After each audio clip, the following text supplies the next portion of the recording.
ہماری شناخت حضور کے نام سے، ہماری عزت حضور کے نام سے۔ کیا انسان دنیا کی منڈی میں مویشیوں کی طرح فروخت نہیں ہوتا تھا؟ کیا ذلت، کیا رسوائی تھی انسانیت کی۔ منڈیوں میں بکتے تھے۔ کبھی آپ منڈی مویشیوں میں جانور خریدنے جاتے تو اس کا منہ کھول کے دانت دیکھے جاتے، عمر کا اندازہ کرنے کے لیے، اس کی کمر ٹٹول کے دیکھی جاتی ہے۔ انسانوں کی کمر پہ بوجھ لاد کر کے چلا کے دیکھا جاتا تھا کتنا وزن اٹھا سکتا ہے تاکہ اس کی بولی دی جا سکے۔ منڈیوں میں انسان بکتے تھے۔ میں زنزیبار میں اس جگہ کو دیکھنے گیا جہاں پورے افریقہ سے غلام اکٹھے کر کے جمع کیے جاتے تھے۔ وہ چھوٹا سا جزیرہ ہے اور پھر وہاں سے پوری دنیا میں سپلائی کیے جاتے ہیں۔ آج وہاں غلام تو نہیں ہے، لیکن اس تصور سے آج بھی وہاں جا کے رونگٹے کھڑے ہو جاتے ہیں۔ انسانیت کی تذلیل ہوتی تھی۔ انسان دنیا کی منڈیوں میں بکتے تھے۔ قابل خرید و فروخت مال تھا انسان۔ مرد بھی بکتے تھے، عورتیں بھی بکتی تھی۔ ہاتھوں میں زنجیریں اور پاؤں میں بیڑیاں۔ یہ انسانیت کی ذلت تھی۔ اور آپ نے سنا علماء سے کہ جب سویبہ نے جا کے ابو لہب سے کہا کہ تیرے مرحوم بھائی کے گھر بیٹا ہوا ہے، تو اس نے کہا جا تو آزاد ہے۔ تو اس بات کا اعلان ہے کہ حضور نے ابھی صحنے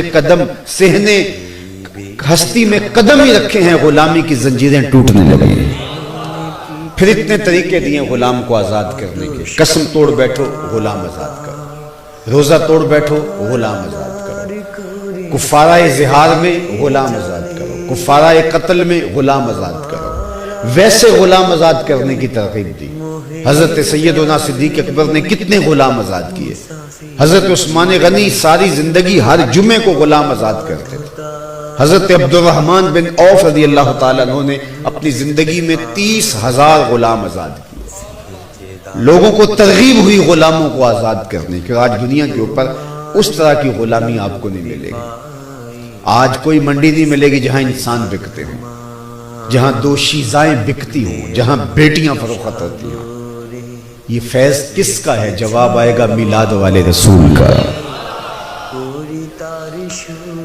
یتیم کو دھکے دیے جاتے تھے، قرآن نے بتایا نا، فَذَلِكَ الَّذِي يَدُعُّ الْيَتِيمَ۔ یہ وہ بد نصیب شخص ہے جو یتیم کو دھکے دیتا ہے۔ قرآن نے بتایا وہ عملاً دھکے دیا کرتے تھے۔ لیکن میرے حضور نے کیا کہا؟ انا وکافل الیتیم کہاتین یوم القیامہ۔ میں اور یتیم کی کفالت کرنے والا قیامت کے دن اس طرح نیڑے ہوں گے جس طرح یہ دو انگلیاں قریب ہیں۔ میں آپ سے پوچھتا ہوں، اس کائنات میں سب سے اچھا اور بہتر گھر کون سا ہے؟ کوئی کہے گا جناب جو شہر کے وسط میں ہے وہ گھر بہت اچھا ہے۔ کسی نے کہا نہیں جناب، جو ساحل سمندر پر ہے وہ گھر اچھا ہے۔ تا حد نظر پھیلے ہوئے نظارے آنکھوں کو تسکین دیتے ہیں۔ کسی نے کہا جو پہاڑ کے دامن میں ہے۔ کسی نے کہا جو عالی نسب سوسائٹی میں واقع ہے وہ گھر اچھا ہے۔ کسی نے کہا جناب ہم تو دیہاتی لوگ ہیں، کھیتوں کے بیچوں بیچ گھر جو ہے، جو اطراف میں پھیلے ہوئے سبزے اور کھیتوں کھلیانوں میں مہکتی ہوئی خوشبوئیں، تو وہ گھر اچھا ہے۔ کسی نے کچھ کہا، کسی نے کچھ کہا، کسی نے کہا جو بہت کشادہ ہو، جس نے کہا جس کے لان بڑے بڑے ہوں۔ لیکن میرے حضور نے فرمایا اس کائنات میں سب سے اچھا گھر وہ ہے جس میں یتیم رہتا ہو اور اس کی عزت بھی ہوتی ہو۔ وہ 2 مرلے کا جھونپڑا ہی کیوں نہ، وہ شاہی محل سے زیادہ بہتر اور خوبصورت اور افضل و اعلیٰ ہے۔ فرشتے بھی جھک جھک کے اس گھر کی زیارت کو آتے ہیں۔ تو یتیم کو عزت دے دی گئی، جس یتیم کو دھکے دیے جاتے تھے۔ مجلس رسول لگی تھی، ہجوم عاشقاں تھا۔ ایک شخص نے کہا حضور میرے لیے دعا کیجئے، میرا بچہ کئی دنوں سے گم ہے، مل نہیں رہا۔ قبل اس سے کہ دعا کے لیے ہاتھ اٹھتے، مجلس میں موجود ایک شخص نے کہا جناب میں اس کے بچے کو جانتا بھی ہوں، پہچانتا بھی ہوں، ابھی فلاں باغ کے قریب سے گزر کے آیا ہوں، وہاں بچوں کے ساتھ میں نے اس کے بیٹے کو کھیلتا ہوا دیکھا ہے۔ باپ نے سنا کہ میرا بیٹا فلاں باغ میں ہے تو وہ دوڑ پڑا۔ حضور نے فرمایا اسے بلاؤ، بلایا گیا۔ بہت جلدی ہے؟ جی حضور آپ جانتے ہیں کئی دنوں سے بچھڑا ہوں، ممتا کی ماری ماں الگ پریشان ہے، کئی دنوں سے نہ اس نے کچھ کھایا نہ پیا، میں چاہتا ہوں اپنی آنکھیں ٹھنڈی کرو اور ماں کی گود میں جا کے بچے کو ڈال دوں۔ کہا ضرور جاؤ، میں روکتا بھی نہیں، روکنے کے لیے بلایا بھی نہیں، لیکن میری ایک نصیحت ہے، بھولنا نہیں۔ جی حضور ارشاد فرمائیے، جب باغ کنارے جاؤ اور بچوں کے ساتھ اپنے بیٹے کو کھیلتا ہوا دیکھ لو تو بے تابی سے اسے بیٹا بیٹا کہہ کے پکارنے نہ لگ جانا، بلکہ اس کا جو نام رکھا ہے اس نام سے پکارنا۔ عرض کی حضور میرا بیٹا ہے، اگر بیٹا کہہ کے پکاروں تو حرج بھی کیا ہے؟ فرمایا تم کئی دنوں سے بچھڑے ہو، تمہارے لہجے میں بلا کا رس ہوگا اور تم نہیں جانتے، ہو سکتا ہے کھیلنے والوں میں کوئی یتیم بھی کھیل رہا ہو، اور جب تم اپنے بیٹے کو بیٹا کہہ کے پکارو گے تو اس کا دل پسیج جائے گا، آج میرا باپ ہوتا تو مجھے بھی یوں شفقت سے بیٹا کہہ کے پکارتا۔ تو کہا یہ شوق گھر جا کے پورا کر لینا، یہ میرے حضور کا دیا ہوا دین ہے۔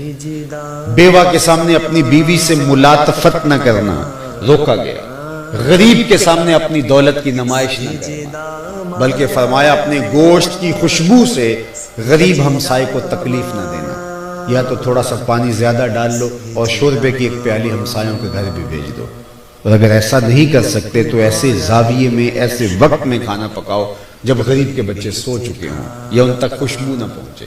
بچے ہیں ضد کر بیٹھے، غریب باپ ضد پوری نہ کر سکتا ہوا، ان بلکتے ہوئے بچوں کے آنسو کون پوچھے گا؟ وہ کیا کسی نے کہا تھا دوپہر کو سلا دیتی ہے بچوں کو وہ اس ڈر سے گلی میں پھر کھلونے بیچنے والا نہ آ جائے۔ ان لوگوں کے درد کو کون سمجھا ہے آمنہ کے لال کے علاوہ؟ یتیم کی نزاکت قلبیہ کا کسی نے اتنا لحاظ کیا ہے جتنا آمنہ کے لال نے کیا؟ کسی نے اس کی رقاقت قلبیہ کا یوں لحاظ کیا ہے جتنا میلاد والے رسول نے کیا ہے؟ تو کیا ظالم و محبوب کا حق یہ تھا کہ خاکے تراشے جائیں؟ جس نے شفقتیں بانٹی، انسانیت کو انسانیت کا درس دیا، غلامی کی زنجیریں توڑ دی، پستیوں سے انسانوں کو اٹھا کے اوج ثریا کی بلندیوں تک پہنچایا، وہ غلام جو آقا کا جوتا دھوپ سے اٹھا کے چھاؤں میں رکھے، آقا اس پہ بھی کوڑے مارے، میرے حضور معراج سے واپس پلٹیں اور کہیں بلال تو کون سا نیک عمل کرتا ہے، میں نے جنت میں تیرے قدموں کی آہٹ سنی ہے۔ کیا خیال ہے سے ایک جملے میں دور غلامی کی ساری تھکن اتار نہیں دی ہوگی؟ یہ میرے حضور ہیں، یہ رحمت للعالمین ہیں، یہ میلاد والے نبی ہیں۔ حضور پر ہماری جانیں قربان، ہمارے ماں باپ قربان، ہماری نسلیں فدا ان کے نام پر، ہم ساری زندگی بھی ان کے نام کی پکار کرتے رہیں، حق پھر بھی ادا نہ ہو۔ ہمارے بدن پہ اتنے بال نہیں ہیں جتنے رسول اللہ کے احسانات ہیں، ہمارا بال بال قرض رسالت میں جکڑا ہوا ہے۔ تو کیا اس رسول کا یہ حق تھا کہ چوراہوں کے اندر الٹی ٹیڑھی لکیریں تراش کر کے خاکے بنا کر کے لٹکا دیے جائیں؟ تم تو جانے قربان کر دو پھر بھی حق ادا نہ ہو۔ لیکن یہ امتحان اس امت کا ہے۔ دیکھو حضور کے خاکے تو ہو ہی نہیں سکتے، خاکے تو خاکیوں کے ہوتے ہیں، جو پیکر نور ہو اس کے خاکے کون تراشے گا؟ اس محبوب کا تو سایہ بھی نہیں تھا، خاکے کہاں سے ہیں؟ ہمارا غصہ یہ ہے کہ تم کسی اور کے خاکے تراش کر کے منسوب کیوں کر رہے ہو؟ باقی رہی بات حضور کی تو ممکن ہی نہیں، رخ مصطفیٰ ہے وہ آئینہ، اب اس سا دوسرا آئینہ نہ کسی کی بزم خیال میں نہ دکان آئینہ ساز میں۔ سوچا ہی نہیں جا سکتا تو تراشا کیسے جا سکتا ہے؟ تصور بھی نہیں ہو سکتا۔ جنہوں نے دیکھا ہے وہ بھی کہتے ہیں ہمارے بس کا روگ نہیں ہے۔ حضرت عمر بن عاص رضی اللہ تعالیٰ عنہ کو لوگ ملنے گئے تو وہ چارپائی پہ لیٹے تھے، ان کے آخری لمحے تھے زندگی کے، تو وہ دیوار کی طرف منہ کر کے رونے لگے اور پھر آنے والوں کی طرف رخ کیا تو کہا کہ اگر تم مجھ سے یہ پوچھنے آئے کہ حضور کیسے تھے، لو سئلت ان آصفہ ما اتقتو، اگر یہ پوچھنا چاہتے ہو کہ ہمیں حضور کے بارے بتاؤ حضور کیسے تھے، تو اللہ کی قسم میرے میں ہمت ہی نہیں کہ بیان کر سکوں۔ یہ وہ کہہ رہے ہیں جنہوں نے شام سویرے دیکھا، وہ کہتے ہیں ہمارے اندر ہمت ہی نہیں ہے کہ ان کا حلیہ بیان کر سکے، ان کا جمال بیان کر سکے، ہمارے اندر طاقت ہی نہیں ہے، تو خاکے ان کے کیسے تراشے جا سکے؟ یہ کسی اور کی تصویریں تراش رہی ہیں، لیکن ہمارا غصہ کہ ہمارے آقا سے منسوب کیوں کر رہے ہو؟ آقا کریم علیہ السلام کی خدمت میں صحابی آئے تو انہوں نے کہا کہ جناب یہ مزمم کہہ کے گالیاں دے رہے ہیں. صحیح بخاری اٹھائیے، حضرت ابو ہریرہ سے مروی ہے.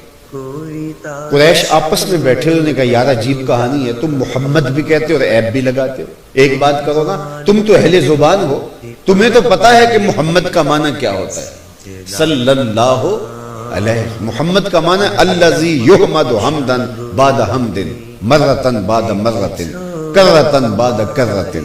محمد وہ ہوتا ہے جس کی بار بار تعریف کی جائے، قلم ٹوٹ جائیں تعریف ختم نہ ہو، روشنائیاں سوکھ جائیں تعریف ختم نہ ہو، کاغذ ختم ہو جائیں تعریف ختم نہ ہو، تعریف کی اپنی تعریف ختم ہو جائے. محمد وہ ہوتا ہے جس کی تعریف ختم نہ ہو، بار بار تعریف کی جائے، بار بار تعریف کی جائے، تعریف ختم نہ ہو.